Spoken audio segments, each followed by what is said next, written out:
नमस्कार साथियों। आज हम लोग एक अच्छा सा टॉपिक है सांप के बारे में जो है एक दिन हमारी पत्नी चर्चा कर रही, तो अकॉर्डिंग में मैं कुछ बताना चाहता हूँ कि सांप के बारे में जो है बहुत सारी अलग अलग भ्रांतियाँ जो हैं। भ्रांति ये है कि उन्हें कहा सांप काट लेता है। सांप जो है काट क्या लेगा, वो प्रकृति है और उसको अपनी प्रतिरक्षा का अधिकार जहाँ खिन्न भिन्न लगता है, जहाँ उसे ऐसा लगता है कि उसकी ज़िंदगी खतरे में, हम लोग उससे डरते हैं। ये बात सत्य है। हम लोगों के पास दिमाग है, मुंह है, ये सब को नहीं मिला, ये हम लोगों को मिला, तो हम लोग बोल के बता देते हैं कि हमें क्या है क्या नहीं। लेकिन प्रकृति के अपने सिस्टम है, अपने नियम है। वो जब बहुत ही ज़्यादा असहाय और असुरक्षित महसूस करते हैं तो वो जो है वार करते हैं। मैंने एक सज्जन से मुझे सुनने को मिला था कि इनके भी कबीले होते हैं और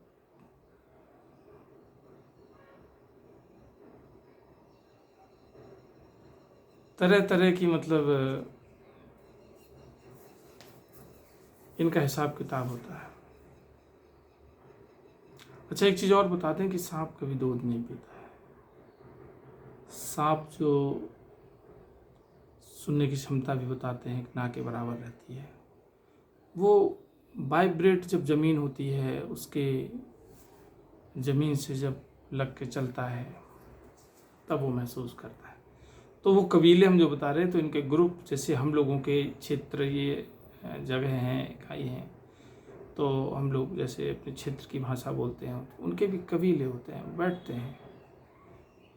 मैंने सुना है कि उन्होंने बताया था कि अगर कोई व्यक्ति को सांप काट लेता है तो उनके कबीले में उनका परिवार होता है और वो परिवार जो है उनको उनकी पंचायत लगती है और जो उनके मुखिया होते हैं, कभी कभी तो उन लोगों को साल साल 2-2 साल तक के लिए कबीले से बाहर निकाल दिया जाता है, ज़िंदगी भर के लिए भी निकाल दिया जाता है।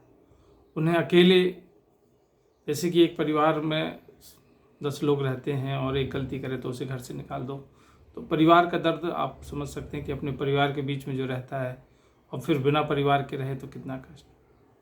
उसे जंगल में फिर अकेले रहना पड़ता। कारण मुखिया का और या उनके प्रकृति का नियम यही है कि बनाने वाले को अधिकार है किसी को मारने का। तुम होते कौन हो किसी की ज़िंदगी लेने में। मतलब उन्होंने ये बताया, प्रकृति ने बनाया और प्रकृति ही उसकी जान लेगी। अब वो बात अलग रहती है कि मौके में कैसी दशा बनती है, कैसे हालात बनते हैं। किसी का धोखे से पैर पड़ गया, पता चला, रात को हम जाते हैं, है ना, तो उसके भी जो है अलग कारण है। और वही मैंने देखा है कि उन्हीं के ग्रुप में से कुछ सांप ऐसे रहते हैं जिनको ड्यूटी दी जाती है कि जो लोग दफीना बोलते हैं, धन बोलते हैं। धन के बारे में भी मैं एक दिन बताऊंगा, लेकिन अभी शॉर्ट में बता रहा हूँ कि वो जो है, आप देखिएगा कि जो बहुत पुराने जो धन हैं उनमें सांप जरूर बैठा मिलेगा। और ये बड़ा देवी शक्ति, ये प्रकृति का अपना नियम है। मतलब वो सदियों तक इंतजार करते हैं बिना खाए पिए। प्रकृति का एक सिद्धांत देखिए, घड़ा है, घड़ा के अंदर सांप बैठा हुआ है और उसके पास पीने के लिए पानी नहीं है, खाने के लिए कुछ भी नहीं है, और वो अपनी ड्यूटी करता है। ऐसे भी सांप हमने देखे हैं और उनका कहना ये रहता है कि वो इंतज़ार करते हैं कि एक लंबे समय के बाद एक बेटी है, फिर उस बेटी को जो बच्चा पैदा होगा उससे उसके हिस्से का ये धन है, ये माया उसके नाम की है, उसे किसी न किसी तरह सुपुर्द कर देंगे और फ्री होंगे, चले जाएंगे। लेकिन जो व्यक्ति अपने जादू से, टोना से या शौक या बस इन चीज़ों में घुस बैठते हैं और सोचते हैं कि बहुत ही हल्के वाला मामला रहता है, और दो एक लोग जो कुछ ना समझ लोग जो है ये गलती कर बैठते हैं। विश्वास मानिए कि ये सब नहीं करना चाहिए, बहुत ही खतरनाक होता है। एक जरा सी लालच की वजह से आपका बचा और जो इतना गरीबी में मान लो जो जीवन चल रहा था या रूखी सूखी रोटी में चल रहा था, वो भी खतरे में पड़ जाता, वो भी खत्म हो जाता है, विनाश हो जाता है। इतनी दैवी शक्ति और प्रकृति के इतने सिद्धांत रहते हैं कि हम लोग जो है समझ नहीं पाते हैं। तो इसलिए जो है कि किसी के कहने से और किसी के उस पर लोग कहते हैं कि हम वशीकरण कर लेते हैं। बहुत सारे लोग ये गारंटी लेके मिलेंगे कि वो सांप को जो है हम घड़े में बंद कर लेते हैं। हाँ ठीक है, होता है, लेकिन मैंने ये देखा है कि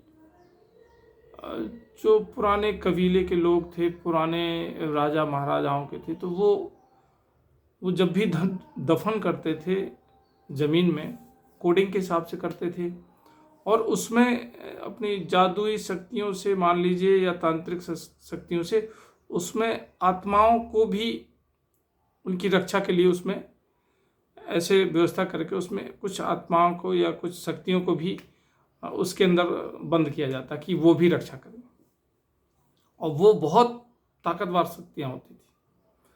आप उठा के देखेंगे या सुनेंगे तो आप देखेंगे कि बहुत खतरनाक। तो मेरे कहने का मतलब शॉर्टकट में बड़ा आदमी बनने के लिए लोग बाग जो है सांपों को मार देना, सांपों को। हाँ एक चीज़ और है, सांप के बारे में ये भी कहते हैं कि सांप जब मरता है तो वो उसके अंदर फ़ोटो आ जाती है।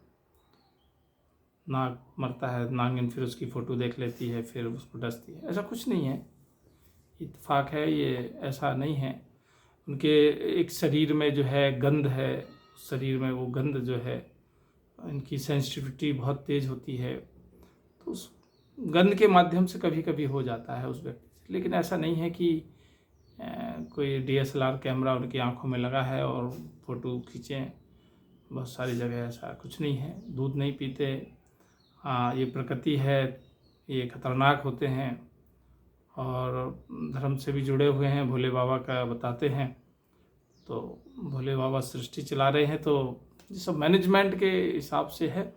लेकिन आपको अगर बिच्छू का मंत्र नहीं आता है तो आप सांप के में हाथ ना डालें, और सांप का आता है तो बिच्छू के में ना डालें। लोगों के कहने से और जरा सा मतलब कहने का कि जानकारी, अधकुचरी जानकारी जो है बहुत खतरे में डालती है। तो कोई भी हो, आप किसी को भी हो, आप गाय के पास जाइए, उससे असुरक्षा महसूस होगी, वो ठोकर मार देगी, भैंस मार देगी, हैं रास्ते में चल बकरी मार देगी, कुत्ता काट लेगा। तो ये प्रकृति है, इसका अपने सिद्धांत हैं। तो जिक्र किया था इन्होंने कि भाई सांप के बारे में, तो आज चूँकि हमारी वाइफ को जो है सांप से बड़ा लगाव है, बड़ा प्रेम है, तो इसलिए जो है हमने जो इनके लिए और आप सब लोगों के लिए ये थोड़ी सी जानकारी दी। मुझे विश्वास है कि आप लोग जो है इसको ज़रूर ध्यान रखेंगे। थैंक यू, नमस्कार, धन्यवाद।